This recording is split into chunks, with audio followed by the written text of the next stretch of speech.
इयत्ता 9वी, विषय मराठी, कविता 6वी या झोपडीत माझ्या. स्वाध्याय.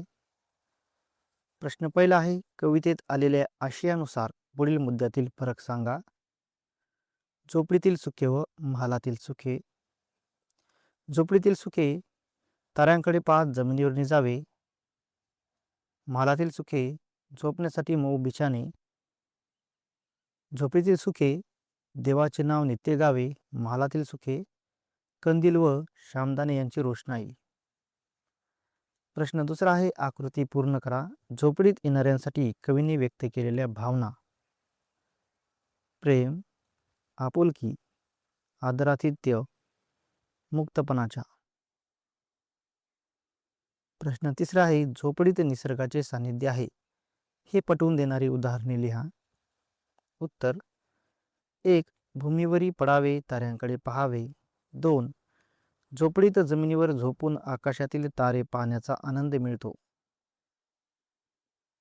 प्रश्न चौथा, तिजोरी हे उत्तर येईल असा प्रश्न तयार करा. महालात मौल्यवान वस्तू ठेवण्यासाठी कोणती गोष्ट असते? तर याचं उत्तर येईल तिजोरी. प्रश्न पाचवा आहे, काव्य सौंदर्य. अ. पाहुणी सौख्य माते, देवेंद्र तोही लाजे, शांती सदा विराजे या झोपडीत माझ्या. या काव्यपंक्तीतील विचार सौंदर्य स्पष्ट करा. उत्तर: कवी म्हणतो की त्याच्या झोपडीत इतके समाधान, आनंद आणि शांतता आहे की स्वर्गाचा राजा देवेंद्र सुद्धा ते पाहून लाजेल. साध्या जीवनातही खरे सुख मिळू शकते. हा सुंदर विचार या ओळीतून व्यक्त झाला आहे. आ. दारास नाही दोऱ्या या झोपडीत माझ्या या काव्यपंक्तीतील आशय सौंदर्य स्पष्ट करा. उत्तर: कवीच्या झोपडीला दारात कुलूप किंवा दोऱ्या नाहीत, कारण तेथे चोरीची भीती नाही आणि मनात कपट नाही. साधेपणा, प्रामाणिकपणा व मुक्त जीवनाचा सुंदर आशय या ओळीतून व्यक्त होतो.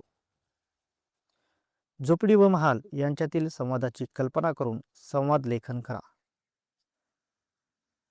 उत्तर: महाल: अरे झोपडी, तुझ्याकडे ना संपत्ती ना ऐश्वर्य, तरी लोक तुझ्याकडे का येतात? झोपडी: कारण माझ्याकडे प्रेम, समाधान आणि मनशांती आहे. महाल: माझ्याकडे मऊ बिछाने, तिजोऱ्या आणि पहारेकरी आहेत. झोपडी: पण तुझ्याकडे चोरीची व भीतीची चिंता आहे, माझ्याकडे मात्र मुक्तपणा आहे. महाल: माझ्या दारात परवानगीशिवाय कोणी येऊ शकत नाही. झोपडी: माझे दार सर्वांसाठी सदैव खुले आहे. येता तरी सुखे या, जाता तरी सुखे जा.